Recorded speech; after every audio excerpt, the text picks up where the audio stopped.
We're off and running on the promised podcast video. Dr. Gentry back in the house to talk about the new COVID vaccine. Brandon, have you got yours yet? No, I'm a half a step above you. Yeah, I'm pretty. And the only reason that is because I'm around college students. Right. Yeah. But no, so my office mate at Drake, his name is Mark Bush. He's professor of biology, but he's a virologist. That's his discipline. So we talk about this all the time, this stuff like this all the time. You know, he comes from a different angle from the biology side. I come from more the medicinal side. And we meet somewhere in the middle, and we are able to discuss and all these things. And he said the same thing. He says, you know, we're talking April for us. Yeah. In all likelihood. Right.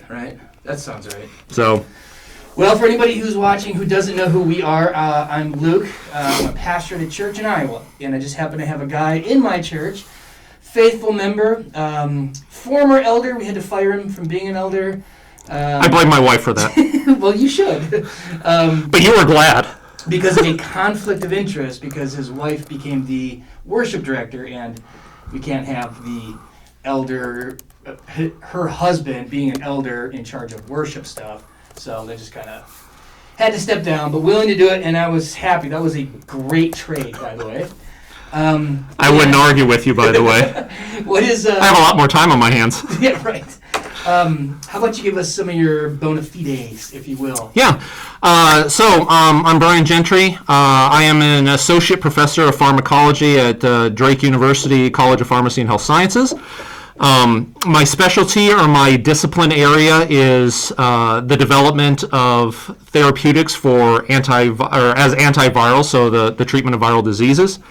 My training, I got my PhD at the University of Michigan in pharmacology. I did my postdoc in the School of Pharmacy at Michigan, where I studied a lot of different therapeutics, mainly focusing on herpes viruses, but I also did a little bit of HIV and influenza work while I was there. Okay. So you have worked on vaccines before?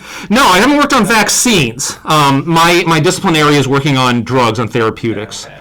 So the development of drugs to treat severe illness. Right. Basically. But you know how vaccines work. Yes. Yeah. Absolutely. Vaccines have, like I said, been around for several years. Several decades. Yeah. So the use of them. Use of them and studying them has been as part of obviously my training, but it's also very, very important understanding how we can remedy viral diseases. So I come at it from a different angle in terms of, yes, I'm using therapeutics and drugs, small molecules, right. But the flip side of that too is, yes, while we like to use drugs if we need to, it's better to not use them. Right. Okay, so if we can avoid using them, such as the use of, say, the flu vaccine or any other type of vaccine, that would be preferable. With that in mind, I understand, or I definitely study the mechanisms and things associated with them, because you need to complement one with the other. And this all kind of got touched off. I posted something on Facebook because my wife got the shot because she's a medical worker. And which one did she get?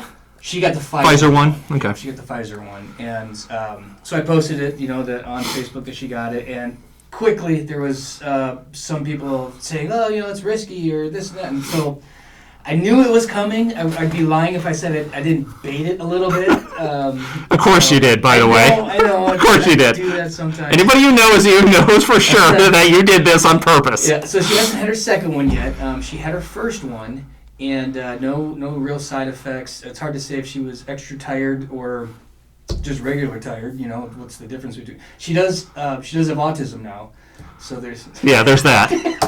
I'm kidding. Vaccines don't cause autism. That's my favorite joke. So when did she get hers?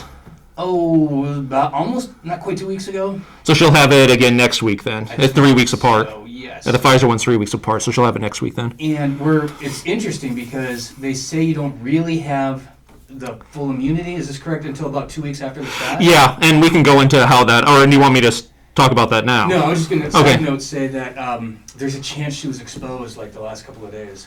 Well, if that's the case, like I said, we can talk about that as well. And I mean, if you want me to talk about general vaccines right now, or how do you want to do this? Let's jump into Okay. this vaccine, and the big talk is that it's an mRNA vaccine. How is that different from a regular vaccine? Well, so this is the first. So these two. Basically today I'm going to talk about the Pfizer and Moderna vaccine. I'm not going to talk about the other ones because these two they're basically the same. They're just different companies, more or less. It comes down to. So these are both first-in-class vaccines, meaning that this technology that we're using for this vaccine is the first time we've used it in this setting. I need to be careful in saying that this is not new technology. Okay, being able to use transcripts and messenger RNA for other purposes, we've been doing it for years. It's just this is the first time it's been applied in this manner. Okay. And there's several advantages to it. Right. Okay, so the way this works is it's just, real simple biology. Okay, it's based on a very, very simple biological principle called the central dogma. Okay, now for those of you who remember back to your basic biology class, you have your DNA, okay, that encodes all of your genes, and, that makes up who you are. But DNA is not a functional molecule. Okay, it is literally like a blueprint. Yeah. So if we talk about a blueprint for a building, the blueprint's great, you need it, but it's not the building. Right. Okay? So we go from having the blueprint to the actual building. Okay? The same thing goes from your DNA. You have your DNA and you need to make proteins. Okay? So your proteins are your structural components, your functionality. They're the ones that perform all the function.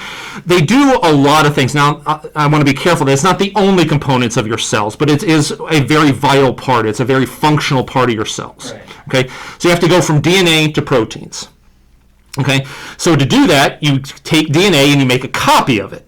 And that copy of DNA is called messenger RNA or mRNA. So for each gene in your DNA, there are hundreds to thousands of mRNA copies that are produced. Those mRNA copies are then translated. So that first process is called transcription. DNA to mRNA is called transcription. You're transcribing DNA into a copy, a cheap copy. RNA is a cheap copy. mRNA, and you make thousands of them. Then you translate that mRNA into a protein. Gotcha. Okay, so mRNA goes to protein. The reason you make thousands of these mRNAs, they're not stable. They degrade rapidly. Okay. So if you need a certain quantity or an expression level of protein, you're going to need to make several copies because some of them aren't going to make it. Right. Some of them will make it and be translated, just once or twice, and they'll be degraded. Some of them will be translated dozens of times. Right. Okay. So, your cell has devised a way to protect the DNA so it stays in the nucleus versus your RNA, which goes out into the cytoplasm outside of that protective shell of the nucleus where it's degraded and things like that bad things would happen to it. So we make these cheap copies to send out. So that's what mRNA is. So mRNA is the transcript that allows you to go from blueprint to protein. Okay. Okay? So now that we have our protein, we can make functional copies and do whatever. So how does this vaccine work? Well, basically what they do is they take the mRNA for a viral protein. Okay? So yes, they're injecting you with a portion of a viral protein. Okay? Now, I don't want anybody to freak out. That's not bad. Okay? For a functional virus like this one to occur, there's like a dozen proteins that have to be made. If you have a loss of one of them, you don't have a virus. Okay. So the fact that we're taking a piece of one, you don't get the virus from that. Right. Okay? But what it allows for you to do, okay, the mRNA is, in the solution. In that solution, there's buffers in there to make sure that it maintains a certain pH.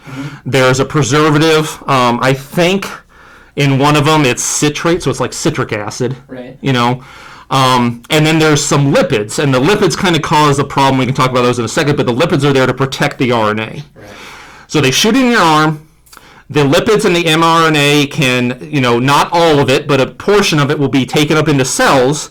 And then the RNA is treated like the RNA that's in your cells. Right. It's translated into a protein. Okay, So you're making a piece of this protein. Your cells are very good at recognizing this is me and this is not me. Okay? So all of a sudden you start producing this massive amount of protein that's not you. Right. That sends off a signal in your cells, an internal signal that something is amiss here. Okay? So they'll start secreting immune system molecules and start expressing this protein on the surface. So they'll take the piece of the protein, they'll bind it to another one of their proteins in the cell, this is what it's designed to do, and then it'll shuttle it to the surface of the cell so that your immune system can recognize it and build a response to it. Sure. And that's just basic immunology, and we're just as vaccine technology, we just make use of that process. That's all it is. It sounds very similar to the old-fashioned way. I mean, you're just creating an immune response. That's all this is. Yeah. A vaccine is creating an immune response. It's just a matter of how you do it. Yeah. Okay? So, when we talk about using the MMR vaccine or the yellow fever vaccine, they take what they call an attenuated bug, meaning that it's live, it's just not virulent. Yeah. Okay? And we give it to you, you build an immune response to it, you go on with life. Right. The flu vaccine, okay? That's what they call a dead bug. So basically they give you dead virus. Right. They inject it in you, you build an immune response to it, and you go on with life. But now you have an immune response to it. The same thing goes on here. We're giving you a portion so that this protein expression comes into play. Your immune system will build a defense against that portion. Okay, and there's two parts to that, but it'll build a defense against that portion, and you'll go on with life. So the idea being that if you're exposed to this, okay, so let's just say after you had the vaccine, you are exposed to the coronavirus and you get infected, okay? And this is a key thing to understand. If you get a vaccine, it does not protect you from infection, okay? You are still very likely going to get infected if you come into contact with it. Okay, you can still be contagious. Right. The vaccine is going to protect you from developing disease. Okay, and there's a big difference between being infected and having disease. Right. Okay, we talk about all the people that are that don't show symptoms upon Asymptomatic. Asymptomatic. Yep. Yeah, they don't show symptoms. They're asymptomatic upon exposure to the coronavirus. This is the same thing. Right. It's the vaccine's designed to keep you in that asymptomatic state.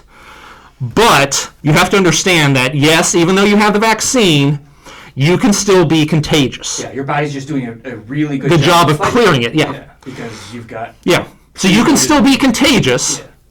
You're not going to be as contagious. Right, because you're probably not coughing. And You're not coughing. You're not producing as much virus. Your immune system is getting rid of it before a lot of it's being produced. Yeah. You're still contagious. Yep. Just not as contagious. Right. Okay? So your immune system builds two responses. And these are the two classical immune responses. The first one, everybody understands, is the one they think of when they think of immune response. We produce antibodies. Mm-hmm. Okay? And antibodies, do a variety of different things. They help with a lot of different processes to clear bacteria and bugs and everything else in our system. Fine, great. Mm-hmm. The other one that is, I wouldn't say is less known, but is starting to pick up a little bit more steam, is what they call the cellular response. So the two responses they call humoral, which is the plasma or the antibody response, and the cellular response. And the cellular response is mediated by an immune system cell called CD8 cells, CD8 positive cells, or cytotoxic T cells. It's basically the same thing. And basically, those cells are designed to kill cancer cells and virus-infected cells. Okay? So, if you have a viral infection, your antibodies are going to be able to recognize that, but they can't do a lot on their own. Okay? These CD8 cells are the ones that come in and clean up the mess. Okay? So, a lot of studies, and there's a lot of speculation. It's going to take years for us to figure this out. I mean, this is something that's just going to take years for us to figure out. There's a lot of speculation that, yes, people that get coronavirus or the vaccine, they produce these antibodies, and we're like, great, you have antibodies. But then there's a big portion of people that have antibodies that still get reinfected and still get the disease again. Well, why should that be if you have antibodies? Right. So there's two thoughts. You could have antibodies that are not neutralizing, meaning they bind but they don't do anything. Right. Or they have antibodies but they don't have the CD8 response. Okay. Recently, I think this was like 2 years ago, they're still, I forget what company is doing it, but they're developing, what company is doing it? I think, is it Novartis? I don't remember what company is doing it, but somebody's developing an Ebola vaccine. And they did this very elegant study in monkeys where they gave the vaccine to, you do the same thing. You gave the vaccine to a certain population, you give saline to the other, expose them to Ebola and all this.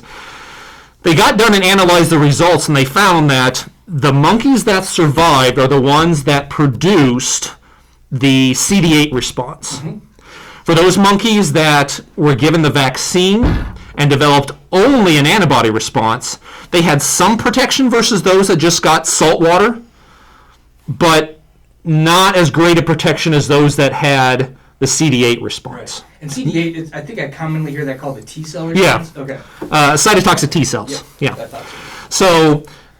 for Ebola, it seems that the cytotoxic T cell response is more important.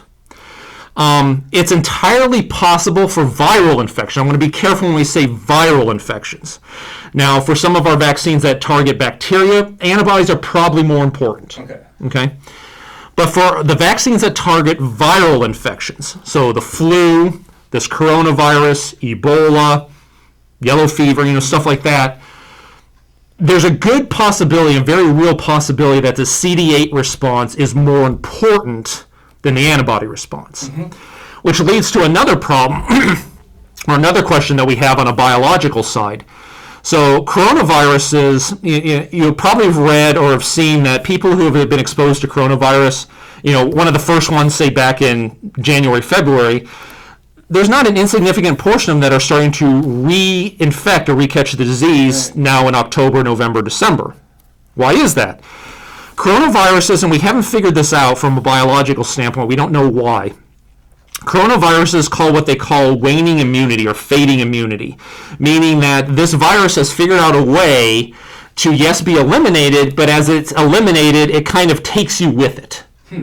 So, yes, you fought off this infection, but we're going to make sure that your immune system does not recognize us so that we can reinfect you later. And that's not an uncommon thing with coronaviruses. Is it a mutation of the virus? No, it's just a natural process of the virus. And we don't quite understand it. We know that it happens. We don't understand why it happens. And the part that's really kind of frustrated people is you get a coronavirus. It's common. You recognize it as common cold. Normal coronavirus, it's common cold. You brush it off as common cold, go on with that. You'll develop an antibody response to it. Great. And then let's say a year from now you get the same coronavirus. But you still have antibodies.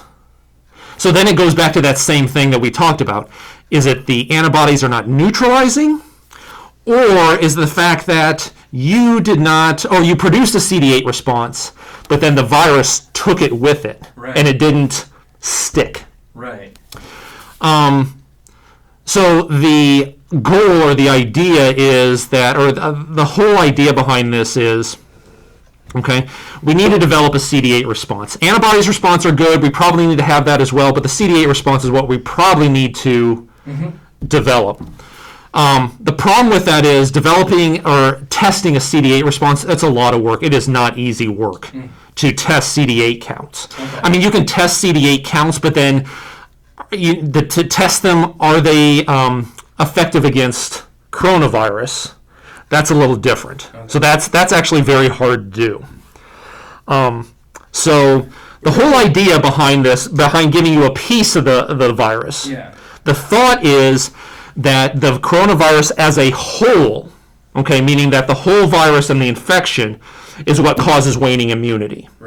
So if I give you a piece and you develop an antibody and CD8 response against that piece, but the virus is not there, the idea is that maybe or hopefully we keep the CD8 response and we develop a long-term memory Right. of the CD8 response versus when you have the virus and it causes waning immunity and it goes away. Right.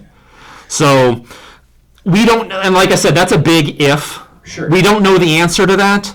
Like I said, that's going to take years to be able to determine that. I mean, it's one of those things where we're hoping that people get vaccinated now. We're hoping we don't have to revaccinate them, but there's the possibility that they might need another booster come, say, August next year. Yeah. We don't know. What are some of the other ways the mRNA technology has been used? Is it all shots or is it therapeutics? Or? No, they sometimes use mRNA for gene therapy. They can sometimes use it to correct stuff like that. Most of the time when we talk about using mRNA technology, we're usually talking about it in a laboratory experimental setting to try and either express a gene or silence a gene, so we can understand a little bit better the cellular physiology of a certain disease or certain aspect of drug response or therapeutic response. Yeah. And this is not something that's like going to alter your DNA. No. This is something, mRNA. I'm not going to have like green eyes. Yeah, no. There's a couple of viruses that are able to take RNA into DNA. So the big one that everybody would know is HIV. Mm-hmm. So HIV is an RNA virus, but for it to replicate, it has to create DNA and insert that DNA into your cells. Mm-hmm. We do not have that ability. We go from DNA to RNA. Our cells do not have the ability to go from RNA to DNA. Okay. The only way our cells do that is if they've been infected with a Hep B virus, also does that, or HIV will also do that. We do not have the ability to create DNA from RNA. Okay, so yes, we're giving you this mRNA. It's not going to be converted into DNA. It's not going to be inserted into your DNA. It's not going to be recognized by the DNA polymerases, which is what controls the replication of your DNA, because they call them DNA polymerases. Right. There are RNA polymerases. So DNA polymerases do not recognize RNA.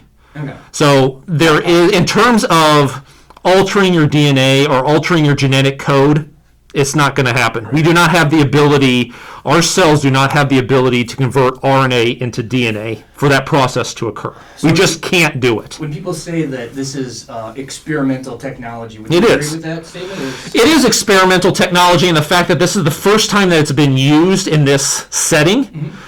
But you have to understand that this technology has been around for years, meaning we know a lot about it.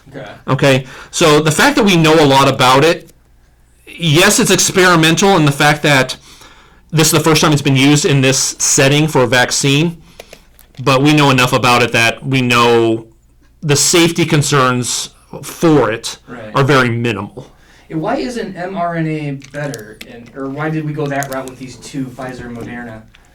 That's a good question, and my neighbor at Drake, Mark, and I have had this discussion a few times. There are advantages to RNA, and the other possibility is that instead of giving RNA, you can get the DNA, because then the DNA can be translated to RNA, and then you're at the same position. Mm-hmm. But the goal behind the DNA is that you'd have to give less of it, because for each DNA strand, you can produce hundreds and hundreds and hundreds of RNA strands. Sure. So instead of giving like thousands of RNA strands, we give a couple hundred DNA, and it does the same thing. Right. So why the RNA versus the DNA? The answer is really don't know. Okay. There's some advantages in the fact that the RNA, once it gets inside your cell, I mean, for the stuff that doesn't make it inside the cells, it's going to be cleared and degraded rapidly, so there's not going to be any leftovers. Sure. The RNA that gets inside your cells, it's going to do a very controlled response, meaning that we know that if we give you this, it's going to produce protein for, say, and I don't know the numbers because I don't know how they altered their RNA.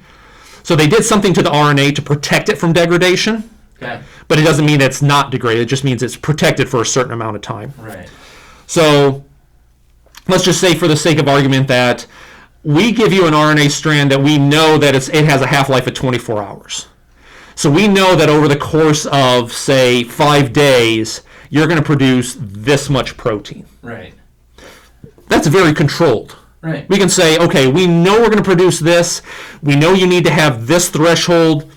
The thing that we think is, like I said, it's because it's very controlled. We can control more specifically how much we're doing there. For DNA, it's a little bit different because we don't know how it's protected. It's not going to be degraded once it gets into the nucleus. Right. But we're also not going to let it replicate. So eventually it kind of just fades out. I mean, there's a lot of unknowns that go along with that. Right. There's advantages. Obviously, like I said, you don't have to give as much. But with the RNA, we speculate that the advantage there is specifically we can control how much is going to be produced. Right. Okay. So we know that over the course of 5 days, you're going to produce this amount of protein, and we need that 3, 4, 5 days for your immune response to kick in and to be able to produce this and to create a response. It seems to me that having the RNA is the advantage is, or the main advantage for why it was used is that it can be a little bit more tightly controlled. Okay.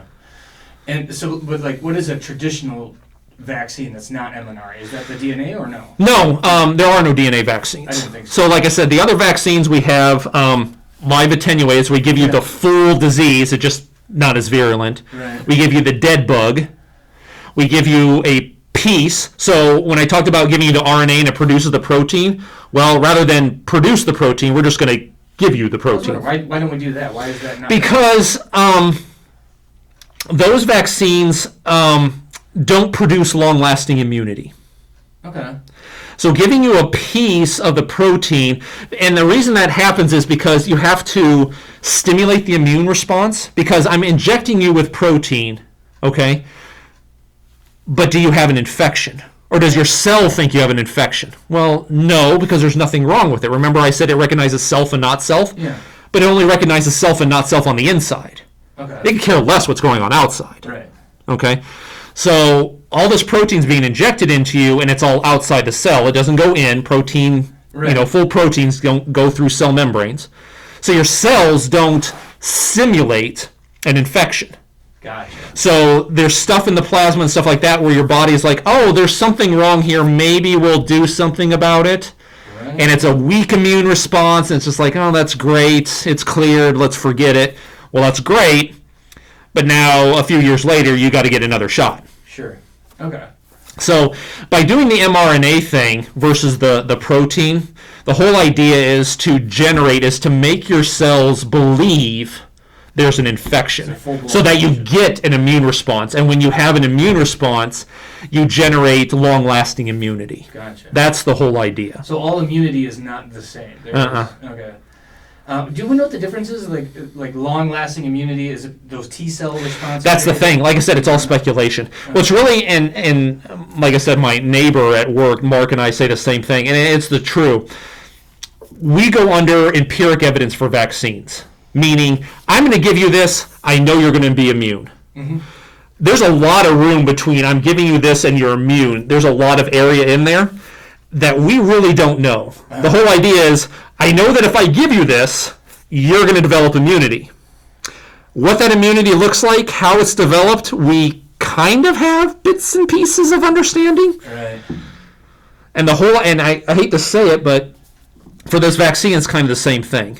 Yeah. We're going to give this to you, and we've done the clinical trials and all this other stuff, and we know I give this to you, you're going to develop this percentage immunity. Right. And we have some of the pieces in the middle, but we don't have all of them. But that's the same for every vaccine that's ever been given. Yeah. We know that we do this and we get this. We know some of the middle stuff, but we don't know all of it. And like I said, the whole idea behind the CD8 response and the CD8 memory cells, which is kind of a newer concept, that's all that information and that knowledge is it's in its infancy. That's been developed in the last decade. Nice. So not CD8 response, but CD8 memory cells. Right. So the fact that we're just now recognizing this as a possibility, it's going to take several years before we have the technology that catches up with our knowledge saying, okay, we know this. How do we test this to see if this is what's going on? That's like I said. Stuff. Yeah, like I said, it's virology and the immune system. In terms of research and leaps forward, we have learned tons of information this year. Yeah. I mean, if you want to talk about a silver lining or gold lining to what's going on, we've learned a lot of stuff. Now, don't get me wrong, it's come at the expense of a few thousand people, unfortunately. But we've learned a lot. Yeah. But, it's one of those things, as much as we know, it's always it's always the adage in science. Okay, I answer this question and a dozen more pop up. Yeah. And that's the way it is. We answered a ton of questions, but now we've started, when we start with 100 questions, we answered all of them, now we have 1 million questions. But that's always been oops. science. Yeah. That's the way science has always been. I mean, that's how it works. Right? Yeah. Did we do enough testing on this? Oh, absolutely. So people, the biggest concern. Yeah, I get that. It's a legitimate concern, and there's two things that I can say for this. First off, did we do enough testing for this? Yes, and the reason I say that is a couplefold. First, a panel of experts by the FDA approved this. And when we mean panel of experts, what do we mean? We mean people not paid by the company, people not in the employment of the government. So if there was, not that I'm saying this could happen or that this will happen, but it's a possibility. If there is a new drug that comes up for approval for the treatment of herpes viruses that I have not worked on, I could potentially be asked to serve on that expert review panel because I have no stake in the development of that compound. You're not working for I'm not working for the company that's developing it. I'm an independent reviewer, meaning I'm going to go in and say, okay, yes, I agree that this works, that the data they provided works, that all this works, or I'm going to say, nope, I think that they're missing this, and this is an important aspect that they need to know. So when this vaccine was approved, we're talking about the independent approval of experts. So these are not people who work. These are not people that work for Pfizer or Moderna or nothing. These are people that go through and say, with their reputation as a scientist on the line, they go in and say yes or no. Interesting. So if they say yes, and then a few years later it comes out that this sucks and it's something that they should have recognized, it's on them. they in a lot of trouble. Yeah. So their reputation is gone. Pfizer, for not having that information, is now going to be sued for billions probably. Yeah. So when we talk about, is this rushed and it didn't go through this, Pfizer and Moderna, both of them understand that, yes, we have to have this correct, because if we don't exist anymore. Because we're going to get sued. We're going to lose hundreds of millions of dollars. Everything's going to go out the window. The people that approve this, their reputation is on the line, meaning that we approve this, something screws up, and we should have known it. Like I said, your reputation as a scientist is out the window. So those people are very, very cautious and careful on how they do this. Okay? So why was this vaccine approved in record time? It's real simple.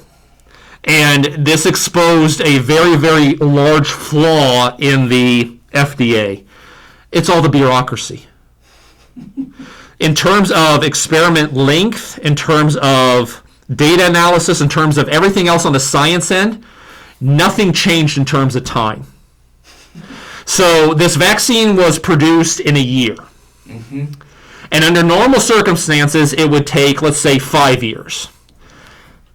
And just think about this. The amount of science and analytical work is not different between the two. So what's the difference between 1 year and 5 years? 4 years of bureaucracy. And I'm not kidding. Yeah. That was exposed this year. And it wasn't just with the vaccines. Right. You look at the development and approval of remdesivir, which you still can't pronounce. You look at the approval of remdesivir for the treatment of COVID. Yeah. That was done in 9 months. Yeah. Why is that? The science didn't change. The amount of analysis didn't change. What changed? Well, what changed is the fact that the FDA takes too damn long.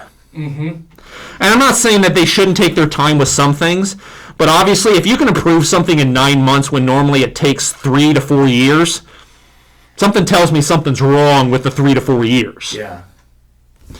The other thing that I would say, Well, it could just be a priority too. To say, it could be, we're but not gonna look that's at- not the case. Try to put the best construction. You can, but that's not the case. The other thing that I would tell people is that, yes, the U.S. approved this in record time, but we've had 2 other major medical communities also approve this, completely independent of the U.S. So the Pfizer Moderna vaccines are available in the UK, and they're available in Canada. Neither one of them gives a rat's ass what the FDA says. Right. They have their own independent governing medical bodies that approve or don't approve drugs and vaccines. Right. So not only did the FDA approve this, but then the UK medical, Canada medical, they both came to the same conclusion. So yes, it's entirely possible that all 3 of them came to the wrong conclusion. Unlikely. I find that highly unlikely because we're talking about independent boards of each other. They don't share notes. Yeah. They had independent scientists go through and approve it. So the people that approved it in the U.S. are not the people that went to Canada or the U.K. and said, yeah, we're good. Different people. I want to ask you about that panel again, the expert panel. Yeah. So in my head, I had it sort of like the current administration, the FDA, they go and hire or pick their people, and there would be like a political pressure. No, you have some people. So the board that approves this comes from, there are people from the FDA on the board. There's a couple people from the company that are kind of on the board. They go there and answer questions and provide information, but they don't actually necessarily get a vote. Okay. But the majority of the board are independent scientists, meaning that if you can't convince the majority of the independent scientists, doesn't matter what political pressure is coming from. Right. So, like I said, if I was put on one of those boards someday, I don't give a rat's butt who the president of the United States is saying we need this. I'm not sacrificing my reputation for, I don't care who it is. Right. So these are people not pulling a paycheck from the FDA. They're not pulling a They're paycheck doing from this the- because, as part of the scientific community, there's certain expectations you have, and I do them. I review grants. So there have been a couple. my most recent one has been kind of interesting. I got called to review a grant from a colleague of mine who I know, but he's in Europe. So I'm reading this grant where one column is in English and the other column, I believe, was in German. It's the same thing. Right. I'm sitting there thinking, that's interesting. But I had to review. He requested as part of the process for review that I review the grant. With the whole idea knowing that I'm going to be fair with him, and I was. Yeah. But I also went through the grant and said, I really like this, and this that he did. But then I get down to the end and I'll be like, you know what? I think he should do this. I don't like this aspect. I think this should be, this would be better. You're really critical. And that's just part of our community. Yeah, and you're not getting paid for that. No. And that's just something that is expected of you as being part of this community. This is just it's not a requirement. You don't have to do that, but it's an expectation. I am going to, as part of this community, I am a professor at a accredited university. I am expected to volunteer my scientific expertise to review manuscripts, Right. to review grants, to do all these different volunteer activities as part of the scientific community. Right. And everybody does it. So when I recently submitted an article for publication, I had to submit 3 potential reviewers, and I picked 3 people that I know 2 things about them. A, they're going to be fair with me, but B, they're going to be very critical. Right. Because I want them to go through and say, you know what, I really like this. This is a little touchy. Maybe you need to do another experiment, or maybe you need to explain this better. Right. Because if you submit things and only people come back and give you is, oh, this is great, go on with life, you don't get better as a scientist, because then all of a sudden it's just like, well, I submitted this, and it might be crappy work, but it would have been better if somebody had been more critical and said, you might explain this better, And so- or you might have done this better. Right. And so some people will be like, oh, aren't you upset that people are really critical of your work? Absolutely not. The more critical they are, the better I'm going to be at explaining it, and the better scientist I'm going to be. Yeah. So, like I said, this whole idea behind being critical on a review panel, on a grant review, or anything else, scholarship, I've done scholarship reviews, peer reviews, I'm very critical. And the people that I know that have asked me to do these things, they understand that I'm going to be fair with them. I'm going to say, you know what, I really like this. I think this is a great idea. And I'll tell them if it's not a great idea. But most of the time, the people that ask me to do that, they understand that we're kind of on the same page of where we think things are. So they get it. So for my colleague in Europe, and actually I reviewed 2 of them, same thing. I got done reading. I was like, I'm sitting there. I was like, you know what? This is a great idea. Mm-hmm. It's one of those things like, this is a great idea. Man, I wish I had thought of it. Yeah, damn, I wish I would have thought of this. Man, this, it'd be one of the, this is a great idea. And you kick yourself in the butt. Dang it, why didn't I think of this?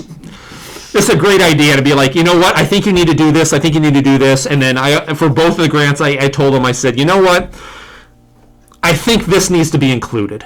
Because I think you're circling around this idea to get at that central point. You should do this in conjunction with these other things to really solidify it.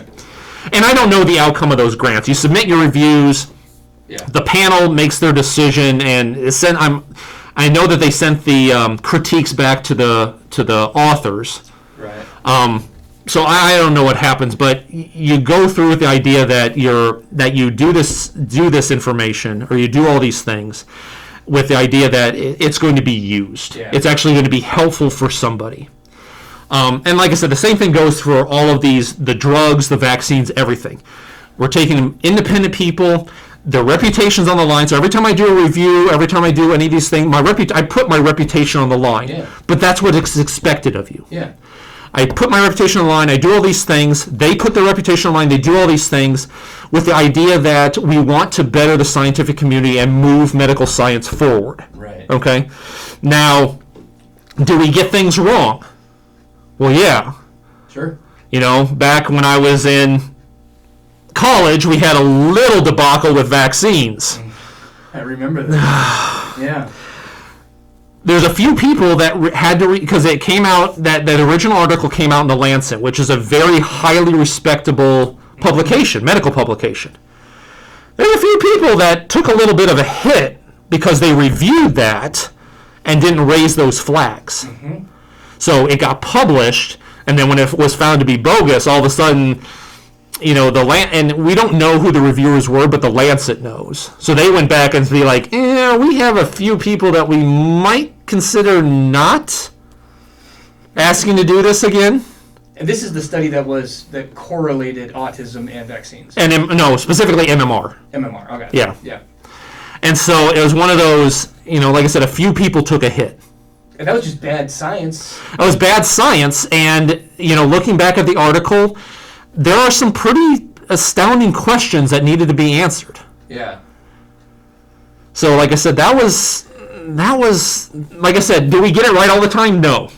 But the difference here is that was one study, one panel. We've had, like you said, 3 countries, 3 panels, all independent of each other. Do the same thing. Yeah. Say the same thing.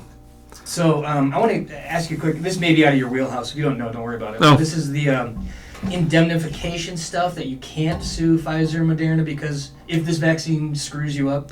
I don't know all the legal stuff that goes along with that. So my basic understanding, I did some reading on it, I wanted to research it, and what it boiled down to, in general, you can't sue these companies when vaccines cause harm. And I want to ask you in a minute, the next question I'm going to have once I talk about this is any time a vaccine does harm a person. But in this case, it is such that these companies wouldn't have a great incentive to make a vaccine if they could get sued over this, because even if it's just a matter of pain in your arm or the very few people who do get hurt, it would make more financial sense to not create a flu vaccine and then just keep making Tamiflu and make money off of Tamiflu and never get sued.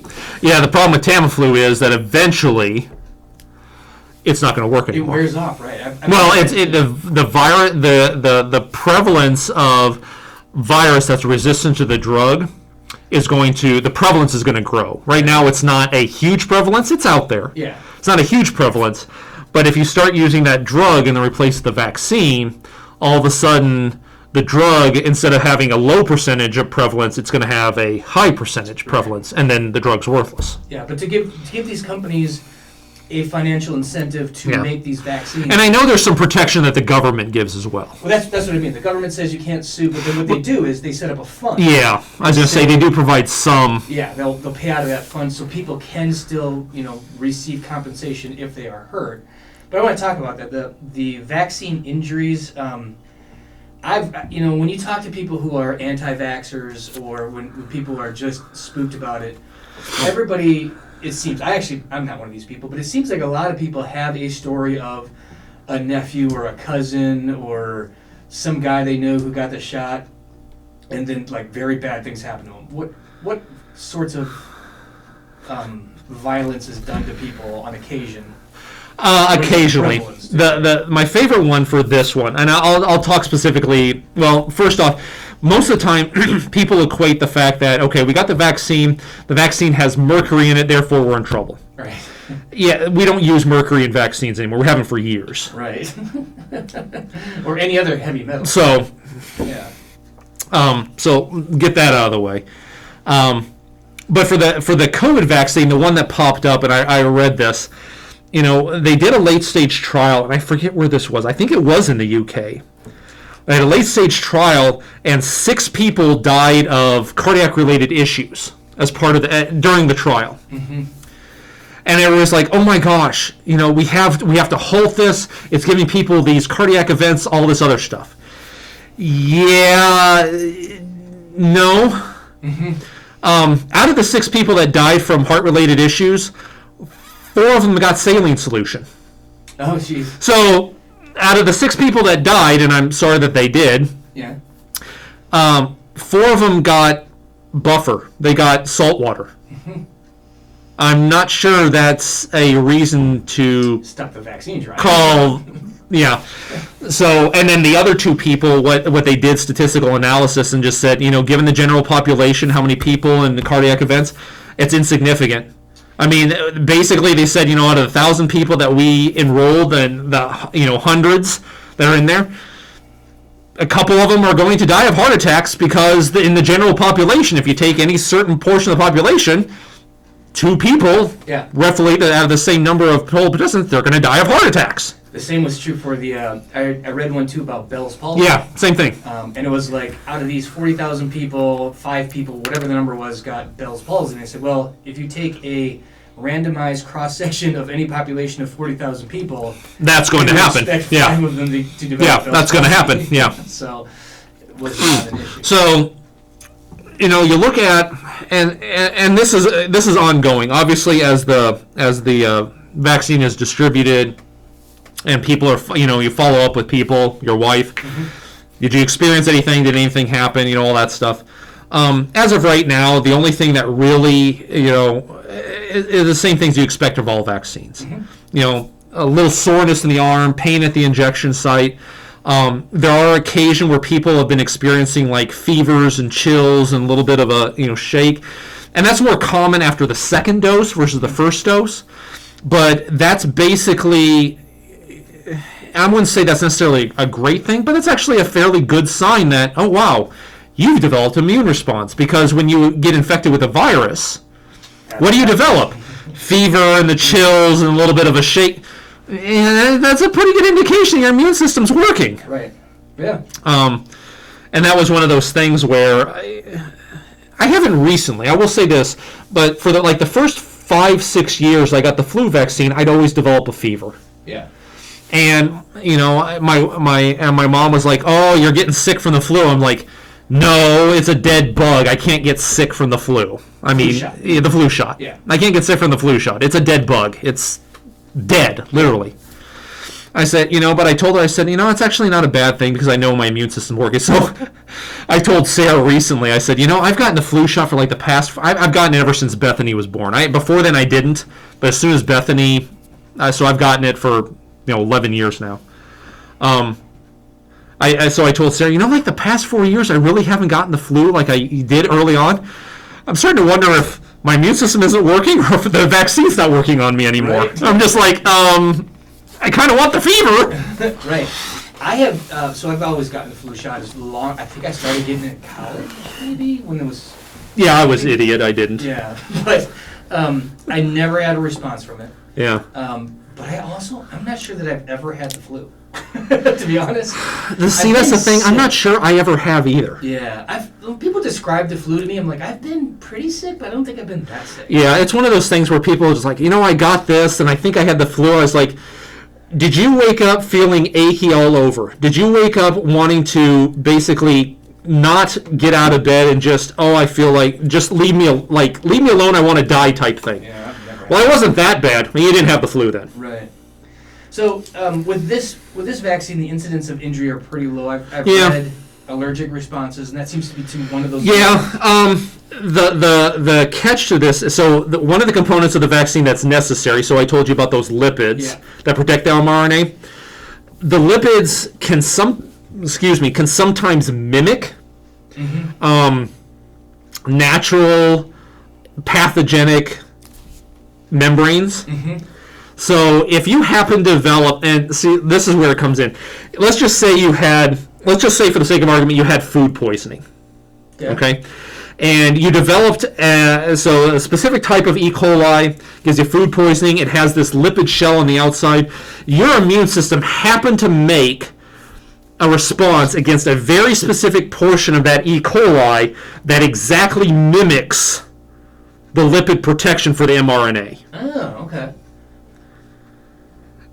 Highly unlikely. Right. Like I said, we're talking very small percentage of the population that's going to happen to. But if you happen to be that 1 in a million or whatever it is, guess what? You're gonna have Now you're going to have a reaction because it's not the RNA, it's not anything in there, it's the protective coat that you're reacting to. Yeah.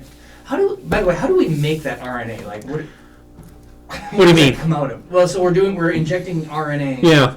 Where does the RNA come from? The RNA is chemically made. Okay. So they literally go through and say, okay, we need this sequence of the RNA. Okay. So they're chemically going to make, okay, we need this, and then this, and then this, and then this, and they're going to construct it chemically. It's not biologically made. It's not going to be made in a cell and purified.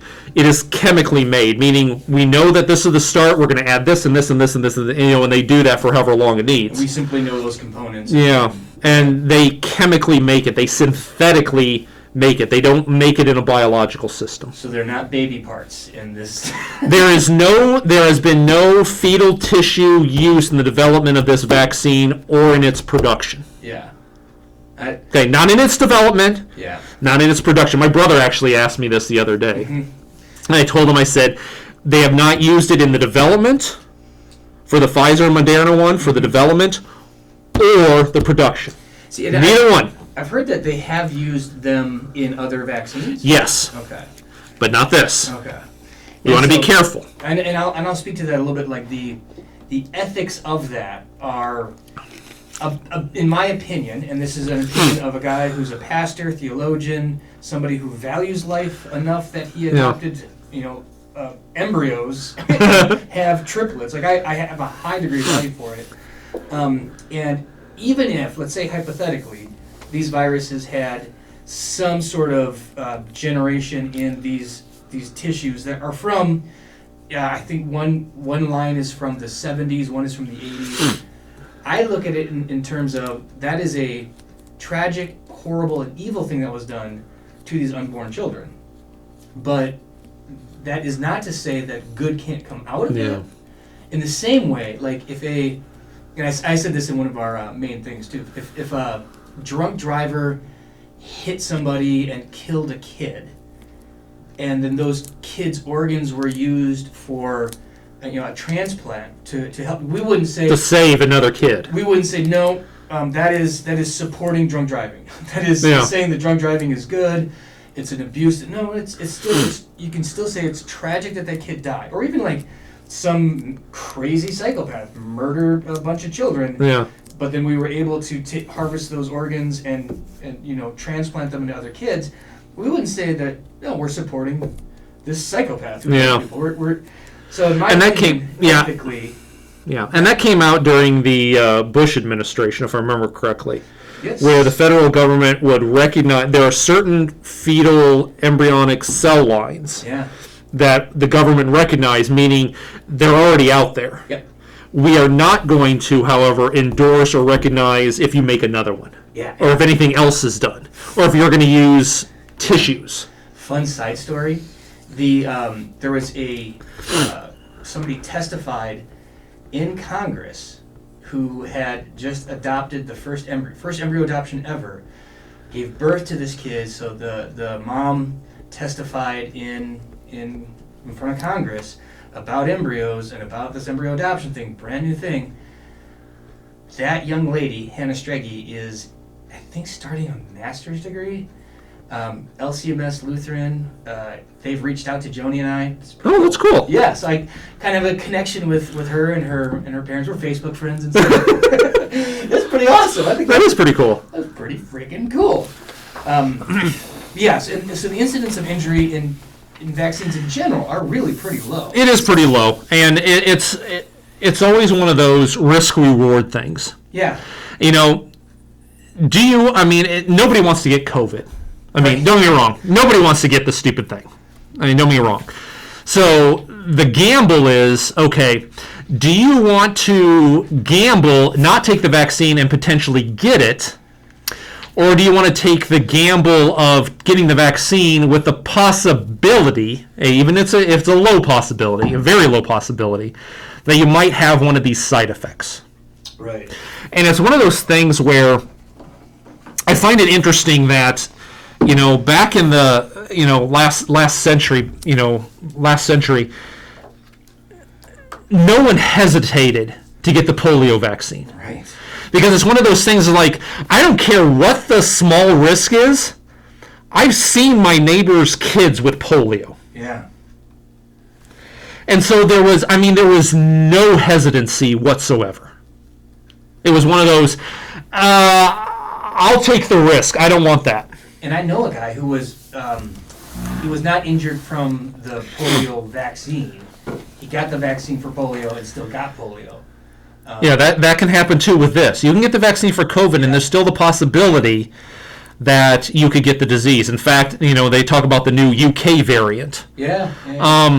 We don't know. I'll give you the straight answer. We don't know. Most people, looking at the data, I've kind of looked at it tangentially. I haven't looked at it in detail.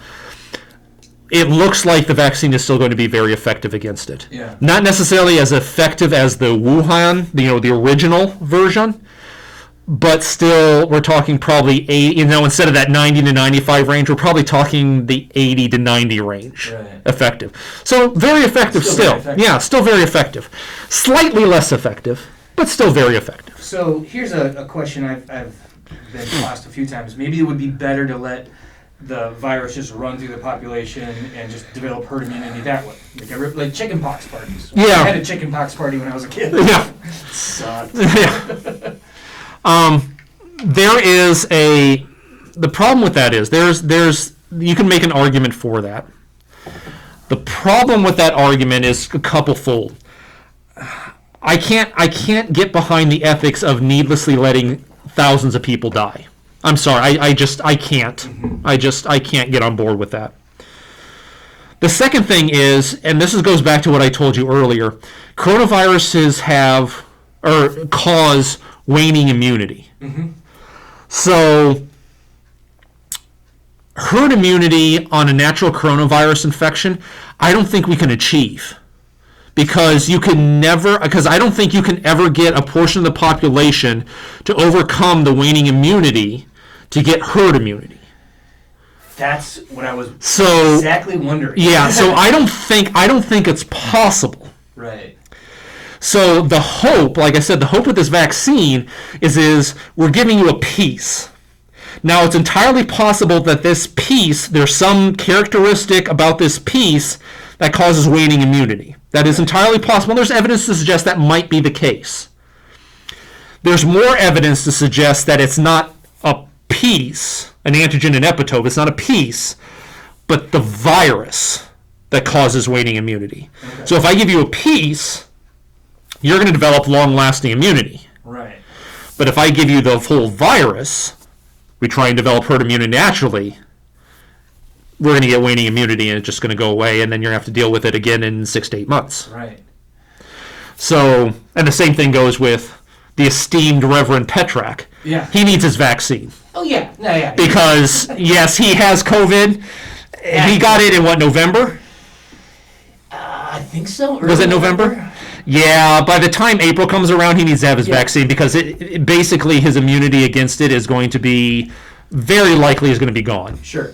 Yeah, he's got probably a very strong resistance, or not resistance. He's good now. So November, December, January, he's good. Yeah. February, March, April, he's still good, but he's not as good.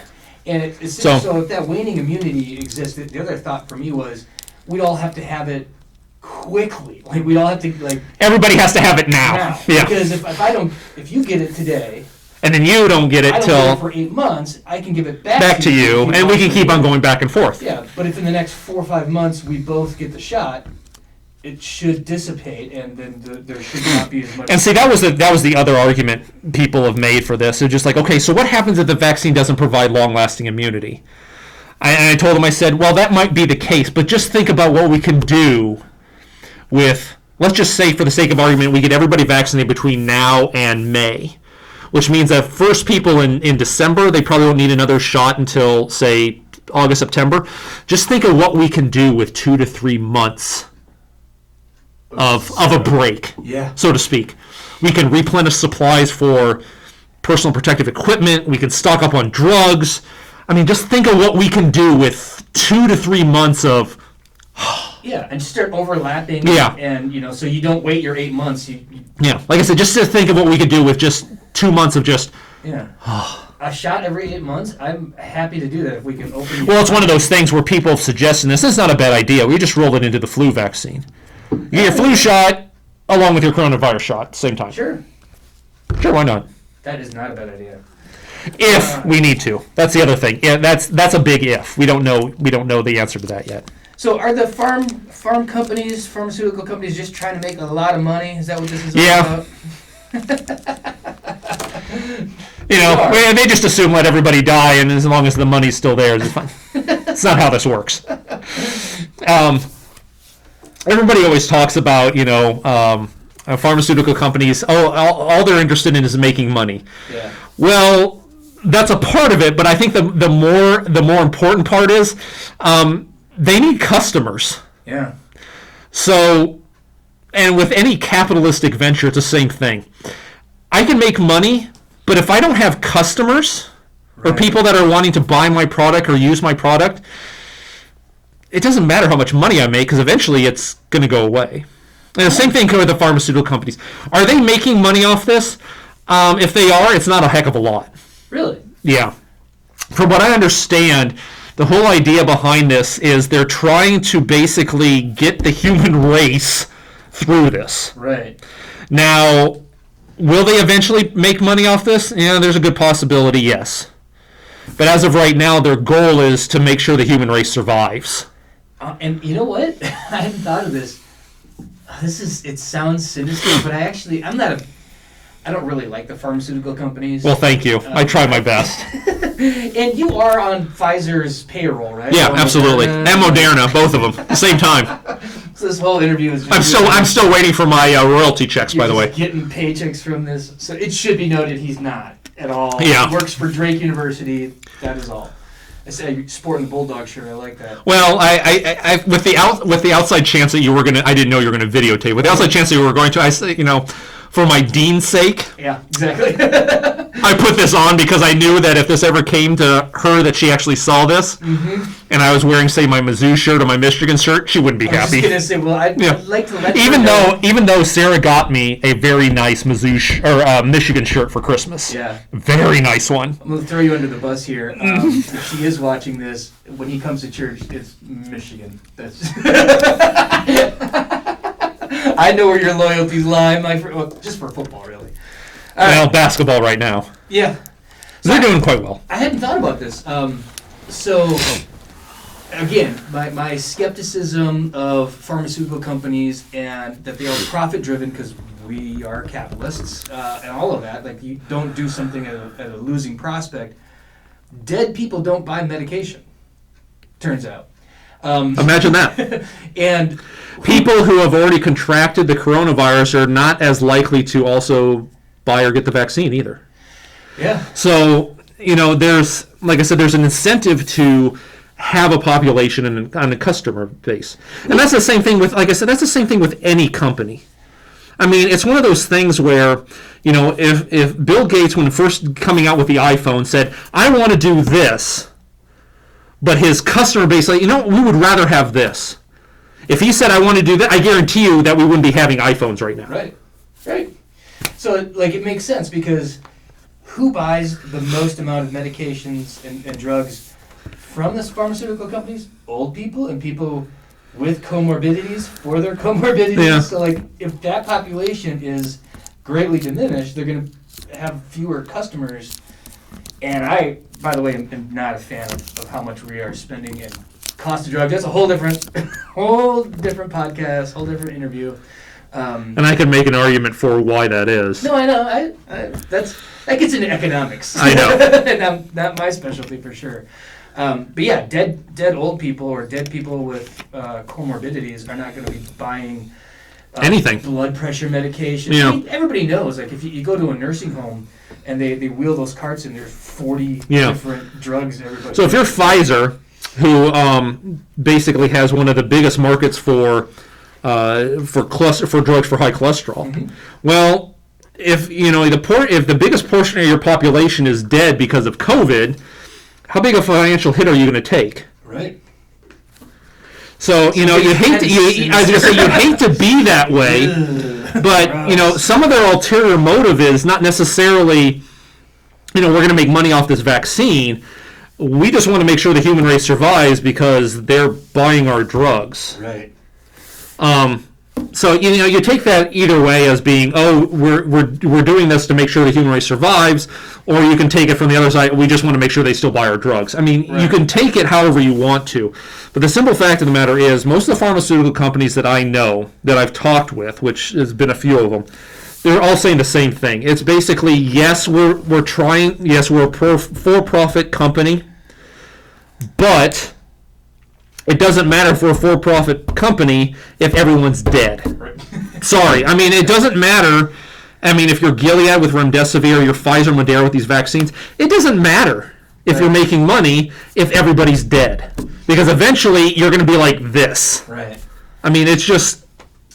So there's this question about would it have been better instead of doing a vaccine, because there's people who are nervous about the vaccine, just do the remdesivir, the hydrochloroquine, and Chloroquine. there's not even a lot of... What is the evidence that works, by the way? There's a study... The biggest study was done at the Henry Ford in Detroit. Okay. And basically from what I've been able to gather, there's more studies that say hydroxychloroquine doesn't work than there are that do. And the reason I think that is because hydroxychloroquine helps prevent infection. So if you can prevent infection, you prevent disease. But once you have it, Right. it's too late. Okay. So, and that's just my speculation. I don't know that for sure. The reason, and then you go back to the other thing. Okay, let's just use the drugs and forget about the vaccine. The drugs are not 100% effective. Mm-hmm. So your immune system, despite all the technology we have, all of the drugs we're able to make, if you can, and for infectious diseases, if you can get your immune system to fight off an infectious disease, it is going to do so better than any drug or anything that we can do. Right. Because, you were designed, somebody knew what they were doing, designed you to be able to do this. Yeah. And imagine that. It's pretty effective. Right. And this is kind of a side topic, but I would speculate, and based on what I know of the immune system, what I've been able to figure out, if your immune system worked perfectly, Okay? If your immune system worked perfectly, you might get an infection, but you'd never have disease, and you'd never have cancer. Because they found that your immune system is actually very good at fending off cancer once it gets past the cellular stage. Really? Yeah. But what happens is that your immune system falters, and then the cancer spreads. Sure. So if your immune system worked perfectly, I mean absolutely perfectly spot on. So like if there wasn't sin in the world. Yeah. Like I said, I think you could still get an infection, but you'd never show disease. Interesting. And I don't think you'd ever have cancer.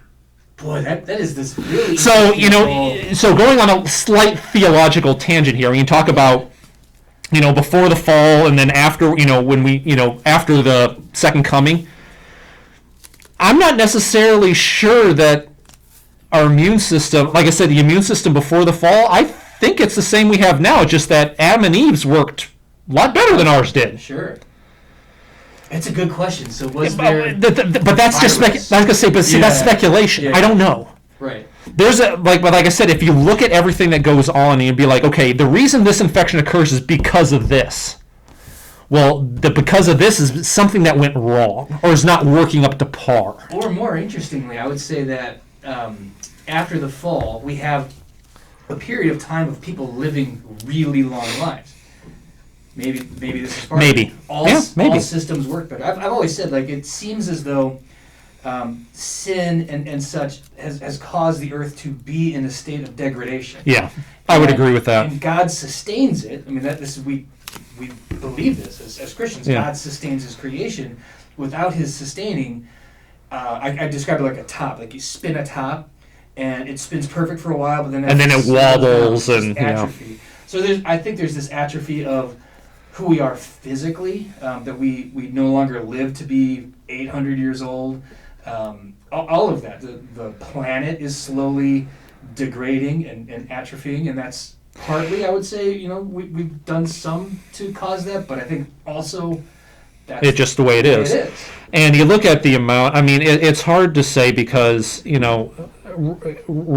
accurate medical records have not been kept for, decades, and things have changed in terms of people's diets and stuff like that as well. But, the amount of autoimmune diseases has risen. The amount of cancer and the incidence of cancer has risen. All of these genetic degradatory processes, the incidence rates have gone up. Yeah. There might be external environmental factors, but it could also be like you were talking about, just the fact that, as humans, we're just, or unfortunately, as generations go on, we're just degrading over time. Yeah, that makes sense in my opinion. So, that just might be the way it is. Man, so, I think I have, so like this, I'm just going through this list of questions. Yeah, that's fine. This RNA thing does not translate our cells or change our cells. No, it is not a genetic modifier. It is designed for the sole purpose of producing a specific piece of a specific viral protein to cause an immune response. Right. It's not going to produce the virus. It's not going to give you a disease. Right. The whole idea is we're producing this piece that your cell recognizes as not you, so that it'll translate it to the surface, and then your immune system will take over and say, oh, problem. Right. We got to deal with it. Yeah, this is not modified organisms Nope. that we're shooting in our body. This is something that has been produced. This is in the a lab. piece. Yeah. This is a piece of a whole. Yeah. A piece of a whole. What else should people know about this vaccine, do you think? I think you should get it.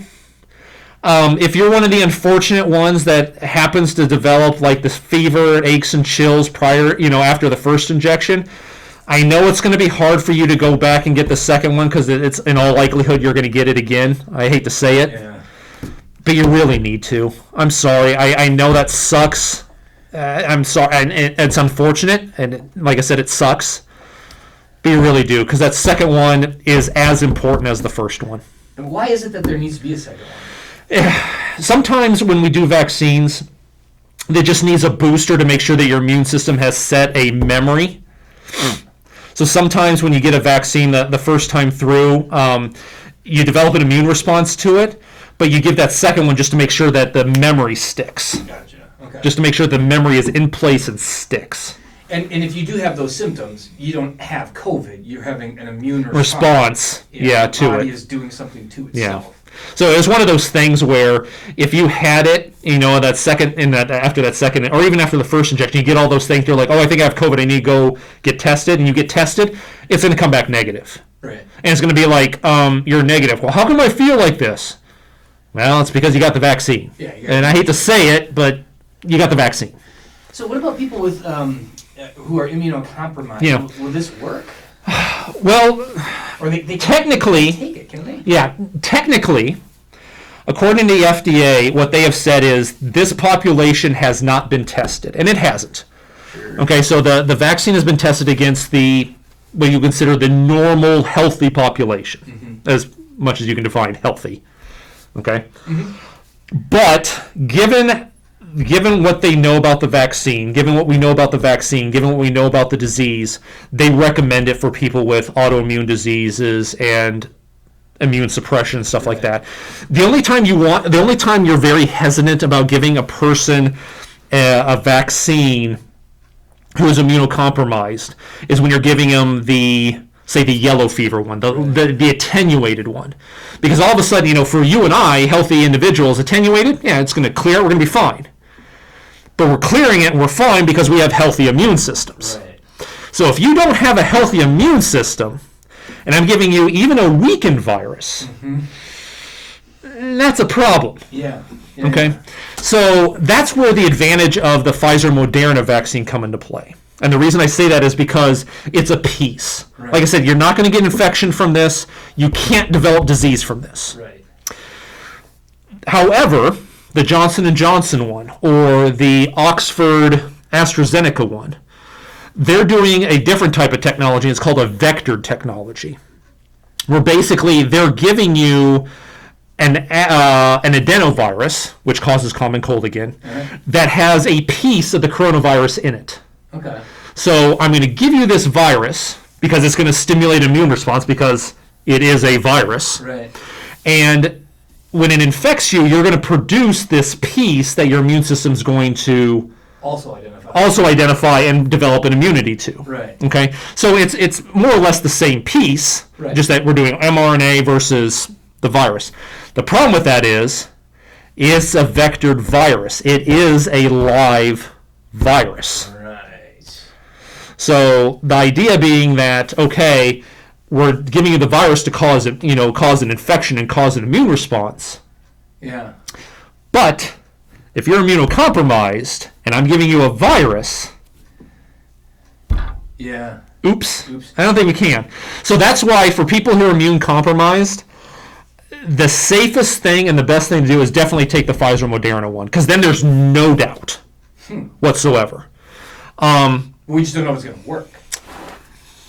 Right. You're not going to get sick if you take it. There's very little. It's one of those things where there's very little risk if you do take it, and nothing happens. But the benefit is huge. Right. Right. I mean, it's one of those things. If your immune system doesn't work well enough, and immunocompromised is a huge spectrum. Yeah. Immunocompromised does not mean immunodeficient. Right. It could mean a lot of different Yeah. things. And so that's interesting. So they wouldn't get sick from it, but maybe their immune system just wouldn't do anything. And develop the Wouldn't response. have Yeah, immunity. it's possible. Right. Okay. Huh. And why did the AstraZeneca study have to be? AstraZeneca. AstraZeneca gave the wrong doses. So they can't explain this, and because they can't explain this, they're in a lot of trouble.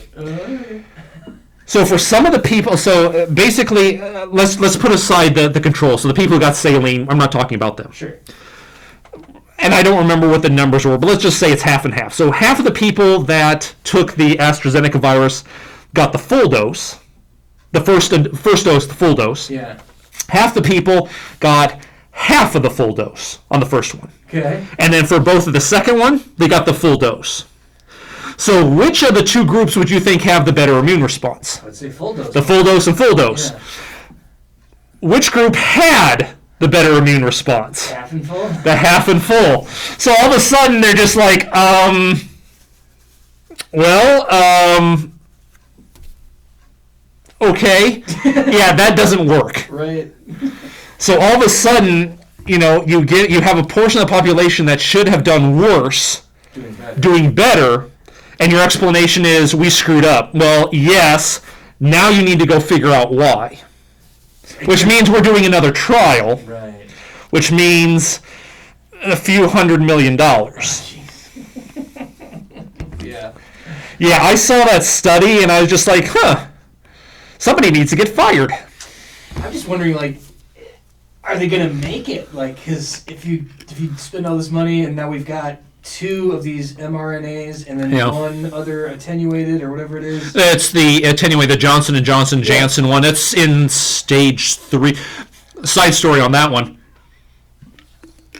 My postdoc mentor, John Drock, his son-in-law is an infectious disease doctor in California or New Jersey. I forget which one's where. I think it's California. He's actually he's one of the doctors participating in the Johnson & Johnson trial. John's going to get as part of the trial, he's getting the Johnson & Johnson vaccine. Oh, yeah. Along with all care for free and all that stuff, that goes along with it. But he's like, yeah, I'm participating in the trial. I was like, that's kind of cool. Mm-hmm. But if it's double blind, should he not know? He doesn't know. He's participating in the study.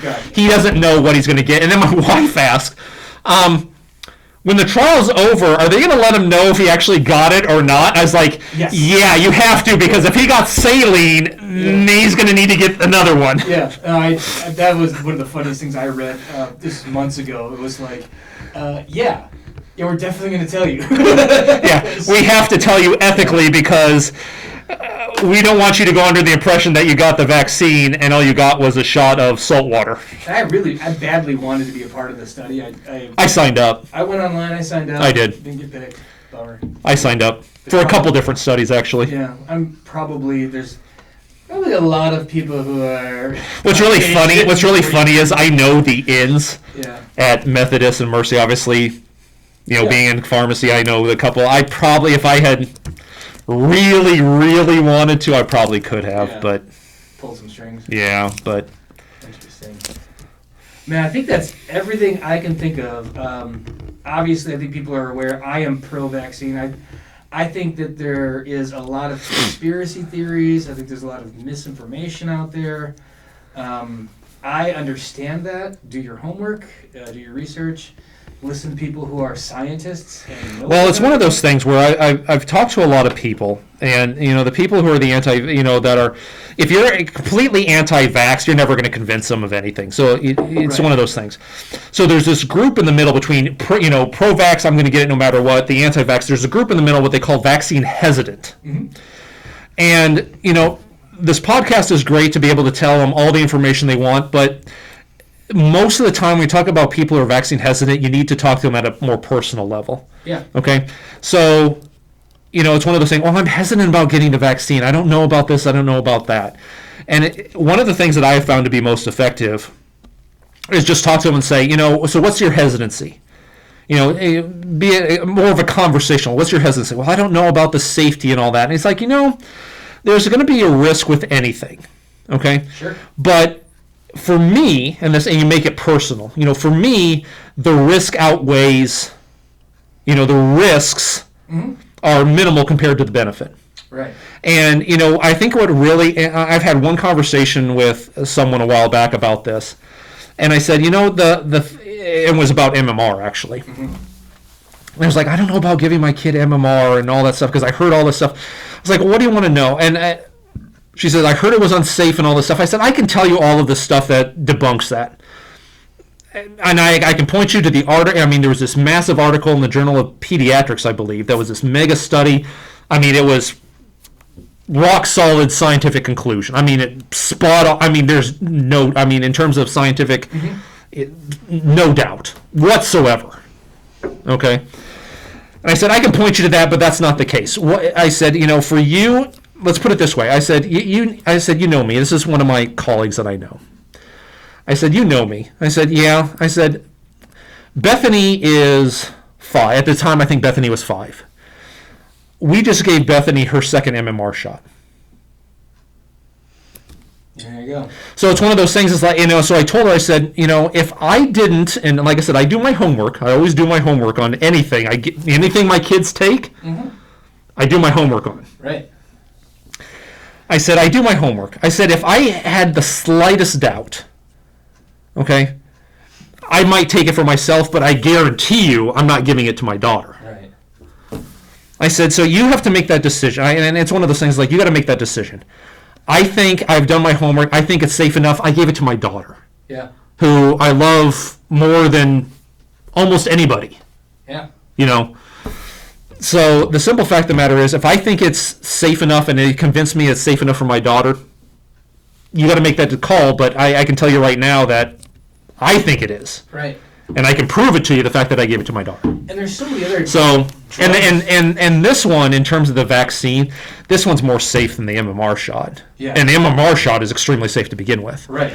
So, for people who have, they obviously tell you, if you've had an allergic reaction in the past, this is something that you need to be careful of. It's because of those, like I said, those lipids, which you need to protect, but it's also possible that it's... So... When you get your when you get your COVID shot, they're going to keep you around for a little bit just to make sure that you didn't have a reaction to it. But a lot of times for patients who take penicillin or any of those beta lactams for the first time, they do the same thing. Yeah. Because we don't want you to necessarily have an adverse effect to the amoxicillin we just gave you. Right. So. And that's the thing, right? So there is a whatever the number is, and I'm just making stuff up, but if I'm prescribed a medication and I look into it, it'll say a 1 in 10,000, 20,000. Yeah, it's usually like 0.1 or 0.01 or less. Yeah, and I go, okay, so there is this chance that this will cause me harm. But the odds are so great and it's so in my favor. No, I mean, yes, somebody took that pill and got really sick. Yeah. That happened. And it's just, that's anything. Some people eat peanuts and die. Yeah. It's the way it is. That's how you discover these things are... Yeah, anything with a vaccine or any drug you take is the same way. Yep. You talk about, acetaminophen. It's one of the safest drugs on the planet, as long as you don't overdose on it. Right. Because I hate to say this, but that is now becoming one of the most rapid popular choices for teen suicide, is overdose on acetaminophen. Yeah. Really? Oh my gosh, Yep. I would have never guessed that. Jeez. Like I said, I hate to say it because these kids that do it, yes, you're going to die, but it's going to be horribly painful because it causes liver failure. Ooh.